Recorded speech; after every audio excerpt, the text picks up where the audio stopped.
மதுரைக்காரங்க ஏன் மாசு அப்படின்னு கேட்டீங்கன்னா, அவங்க செய்யற ஒவ்வொரு விஷயத்துலயுமே வந்து ஒரு ஜாலி இருக்கும், ஒரு சேட்டை இருக்கும், ஒரு மாசு இருக்கும், ஒரு வியப்பு இருக்கும், சமயங்கள்ல வந்து பாத்தீங்கன்னா ஒரு கிறுக்குத்தனம் கூட இருக்கும். ஆனா எவ்வளவு வன்மம் உள்ள இருக்குன்றத தெரியுதுடா. ஏன் வந்து மதுரைக்காரங்க எல்லாம் கோளாறு பிடிச்சவங்க அப்படின்றதான் நம்ம இந்த வீடியோல பார்க்க போறோம். இது மதுரடா, உன்னை மிரட்டுண்டா, உன்னை விரட்டுண்டா. உங்க ஊர்ல எதுனா ஃபேமஸ் அப்படின்னு கேட்டா, மதுரைனால ஃபேமஸ் தான். மதுரையில வேற என்ன ஃபேமஸ்? மதுரைனாலே எங்க அண்ணன் ஃபேமஸ். மங்களே மதுரை சாப்பாடு தான் ஏன் ஃபேமஸ் அப்படின்னு சொல்லிட்டு அடிச்சு சொல்லுவாங்க.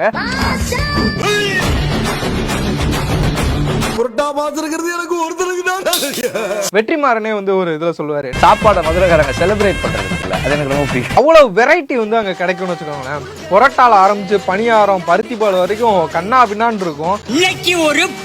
ஏடா ஜிகிருதண்டா விட்டுட்ட அப்படின்னு நீங்க கேட்கலாம். ஜிகிருதண்டாவுக்குலாம் வந்து பாத்தீங்கன்னா ஒரு தனி வரலாறே இருக்குதுன்னு வச்சுக்கோங்க.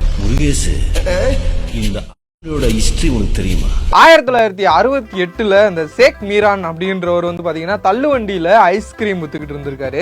ஒரு கட்டத்துல வந்து ஐஸ்கிரீமே போர் அடிச்சு போக அவர் என்ன பண்ணிருக்காரு, அதுலயே வந்து பால் பாதாம் பிசின் அது இதெல்லாம் கலந்து ஜிகிருதண்டான்னு பேர் வச்சு விக்கிறாரு. மதுரைக்காரங்களுக்கு வந்து பயங்கரமா பிடிச்சு போகுது. ஜிகிருதண்டா தூதுன்னா பாலு, ஜிகிருதண்டா தூதுன்னா மசாலா பால்னு அர்த்தம்.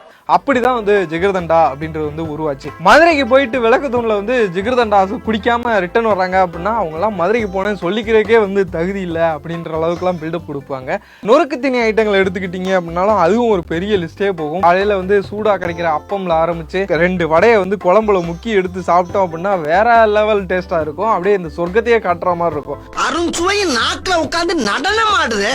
கோனார் கடை கறிதோசை, ஆவின் பண்பரோட்டா, குமார் மெஸ் ஐர மீன் குழம்பு, அம்சவள்ளி பிரியாணி, ஆறுமுகம் கடை நல்லி எலும்பு, காலங்காத்தால போனாலும் சூடா கிடைக்கிற பிரேம விலாஸ் அல்வா அப்படின்னு கடைகளை வந்து சொல்லிக்கிட்டே போகலாம். மொத்தத்துல வந்து மதுரைக்காரங்களுக்கு ஃபுட் இஸ் an எமோஷன் அப்படின்னு வாழ்றவங்க அப்படின்னு தான் சொல்லணும்.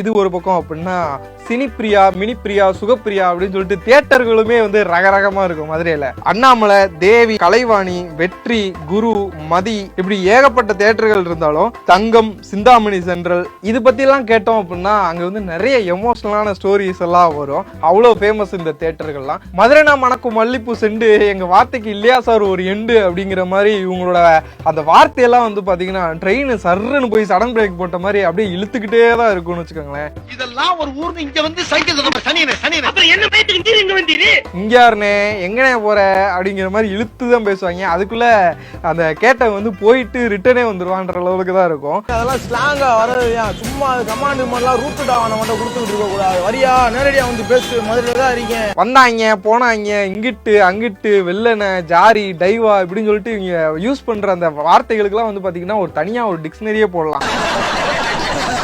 அது என்னோட ஃபேவரட் அப்படின்னு பாத்தீங்கன்னா அந்த டாப் படிக்கிறது அப்படிம்பாங்க. டாப் படிக்கிறதுனா நம்ம சாதாரண ஸ்லாங்ல சொல்லணும்னா மீட்டிங் போடுறது, சல்லைய கூட்டுறது அப்படின்னா வந்து பிரச்சனை பண்றது. நல்லா இருக்கியா? நல்லா இல்லன்னா என்ன பண்ண போற நீ? அதே மாதிரி உடசலை கொடுக்கறது அப்படின்னா கலாய்க்கிறது அப்படின்னு சொல்லிட்டு அவங்களோட வார்த்தைகளே வந்து பாத்தீங்கன்னா வினோதமா இருக்கும். என்ன சிந்து பாத்து தொடர் கதையா? பொதுவா வந்து ஒரு கலெக்ஷன் ரிப்போர்ட், உண்மையான கலெக்ஷன் ரிப்போர்ட் என்ன அப்படிங்கறத தெரிஞ்சுக்கணும் அப்படின்னா மதுரை தான் ஒரு பெஞ்ச் மார்க்னு வச்சுக்கோங்களேன். 10 வருஷத்துக்கு முன்னாலே 5 ரூபாய், இப்பயும் 5 ரூபாயா? எப்பவுமே 5 ரூபாய். படமா இருந்தாலும் சரி, டாஸ்மாகா இருந்தாலும் சரி, இவங்க கொடுக்கறதா உண்மையான கலெக்ஷன். அங்க கிட்டுனா எல்லா இடத்துலயும் கிட்டுன்னு தான் அர்த்தம். கல்யாண வீடா இருந்தாலும் சரி, கருமாதி வீடா இருந்தாலும் சரி, ஒரு சரக்க போட்டு சலம்பலை பண்ற ஒரு 7.5 கேரக்டர் வந்து எப்பவுமே இருந்துகிட்டே இருக்கும். கேட்டா மதுரையை சுத்தின கழுத வெளியே போகாதுன்ற மாதிரி ஒரு பழமொழி ஒண்ணு சொல்லிக்குவாங்க. என்னடா இது தேவையில்லாத தத்துவங்கள். தமிழ் சினிமால வந்து மதுரை அப்படின்னாலே எந்நேரமும் ஒரு 4 பேர் வந்து அறுவலங்கையுமா சுத்துற மாதிரி தான் காட்டுவாங்க. ஆனா அது வந்து ஃபேக்ட் கிடையாது. பழகிட்டாங்க அப்படின்னா அந்த பாசத்துக்காக எதை வேணாலும் கொடுக்குற நண்பர்களும் இருக்கத்தான் செய்வாங்க. சுப்பிரமணியபுரம் படத்துல வர மாதிரி பழக்கத்துக்கான்னு சொல்லியே வாழ்க்கையை பாழாக்கிட்டோமேடா. மதுரைக்காரங்களுக்கு இருக்கிற ஒரே என்டர்டைன்மெண்ட் அப்படின்னு பாத்தீங்கன்னா அது டாப் படிக்கிறது மட்டும்தான். ஒரு மல்லிப்பூ வச்சுக்கிட்டு பாவாடை தாவணி கட்டிக்கிட்டு அப்படியே சாரையா வர்ற பொண்ணுங்களை வந்து டைவா கோட்டிங் கொடுக்கறதுக்காகவே வந்து கோயிலுக்கு போய் பட்டையெல்லாம் போட்டுட்டு பயங்கர பக்திமானா மாறிடுவாங்க நம்ம பசங்க. ஜல்லிக்கட்டு அப்படிங்கிற ஒரே ஒரு விஷயம் போதும் மதுரை வந்து கல்ச்சுரலி எவ்வளவு ஸ்ட்ராங் அப்படின்றத வந்து சொல்றதுக்கு.